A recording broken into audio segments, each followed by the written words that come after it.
Pemirsa, Chandra Darusman yang kita kenal sebagai salah seorang penyanyi dan juga pencipta lagu dalam kelompok Jaseiro, kini telah jarang muncul untuk menyanyi. Mungkin karena kesibukannya di Yayasan Karya Cipta Indonesia yang sudah banyak menyita waktu dan tenaganya. Apa sebenarnya Yayasan KCI itu dan siapa saja anggotanya, serta sejauh mana badan ini berhasil memperjuangkan tujuannya. Mari kita ikuti penuturan Chandra Darusman kepada rekan saya Sasa Yusharyahya berikut ini. Silakan. Terima kasih, Dana. Dan pemirsa, kita jumpa lagi dalam rubrik Wajah dan kali ini bersama Chandra Darusman. Dan Chandra, apa kabar? Baik, terima kasih. Ya, benar juga kata Dana, udah lama tidak kelihatan nih, tidak muncul. Iya, ini saya sibuk di Yayasan Karya Cipta Indonesia yang mengusahakan kesejahteraan bagi pencipta lagu dengan cara mengupayakan pengumpulan royalti. Nah, ini semua bisa karena adanya Undang-Undang Hak Cipta nomor 787 yang mengatakan kalau ada pihak yang mau menggunakan lagu misalnya untuk memutar kaset di halayak umum ya, bersifat komersial maupun di televisi, radio, itu perlu minta izin ke kita gitu. Jadi untuk secara praktisnya itu mungkin bisa dijabarkan seperti kalau ada di restoran, mereka memutar suatu lagu dan restoran ini harus membayar hak cipta itu ya.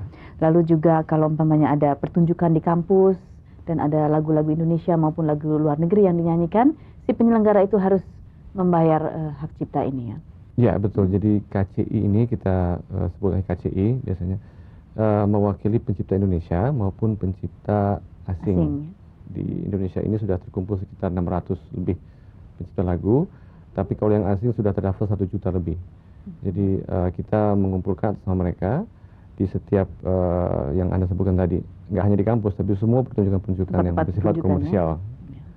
Tapi kalau yang non komersial seperti pesta pribadi atau perayaan pribadi nggak perlu ya? Nggak perlu. Oke. Jadi kalau ada unsur komersial menarik tiket atau pembayaran, langsung berarti terkena peraturan itu. Nah, bagaimana dalam usaha Anda menjalankan atau memasyarakatkan KCI ini? Apakah menemui kendala-kendala tertentu? Ya, segala sesuatu yang bersifat baru gitu ya, nilai-nilai baru itu pasti ada kendala kurang informasi.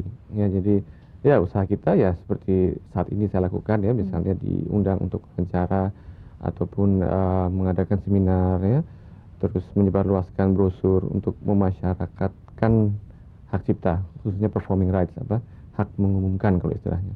Jadi itu kendala utama sebenarnya.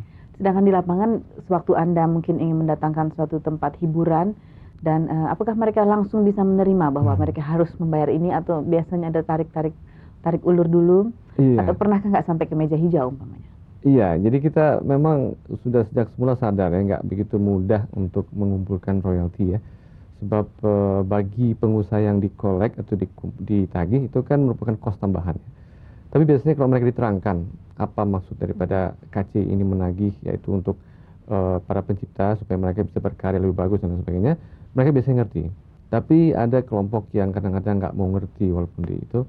Biasanya kita kita kirim surat peringatan gitu, teguran. Biasanya kalau udah pengacara kita yang maju, Pak Pol Huta Barat sama Pak Soekarjo, mereka biasanya nurut gitu. Karena jadi belum sampai ke sudah menyangkut undang-undang negara ya. Betul, jadi harus. Betul. Dan kita bicara kendala, nah sekarang bagaimana kalau manfaatnya? Kira-kira apakah sudah ada pencipta lagu Indonesia, baik yang masih hidup maupun yang sudah meninggal, yang ahli warisnya mungkin merasakan benefit atau manfaat dari adanya KCI ini? Ya, kita sejak berdiri tahun 90 dan mulai aktif 91, kita sudah 2 kali membagi royalti. Jadi atas pencipta lagu yang kita bagikan itu, baik yang masih hidup, ya masih aktif, maupun mereka yang sudah almarhum, itu mendapat. Artinya yang almarhum itu ahli warisnya sudah mendapat.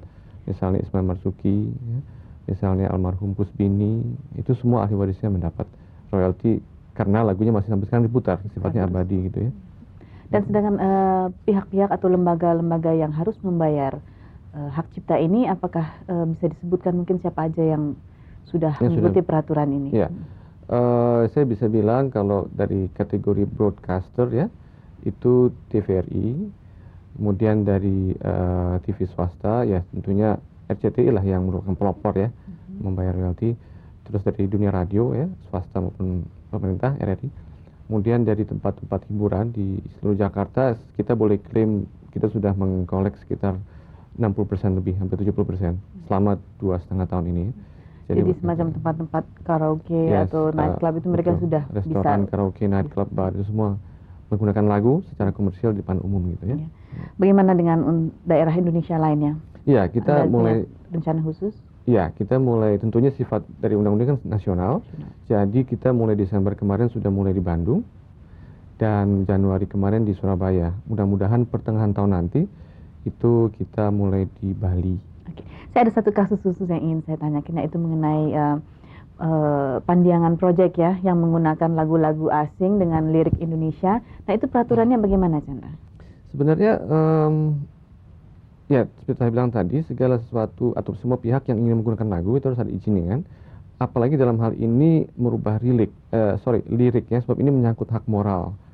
Jadi kita nggak boleh sembarangan merubah lagu maupun merubah lirik gitu ya. Itu ada hak moral yang harus dihargai.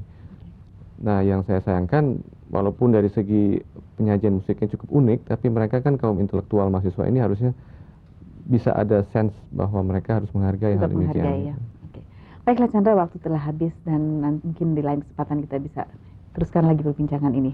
Dan Dana, acara saya kembali kepada Anda. Terima kasih Sasha dan terima kasih Chandra.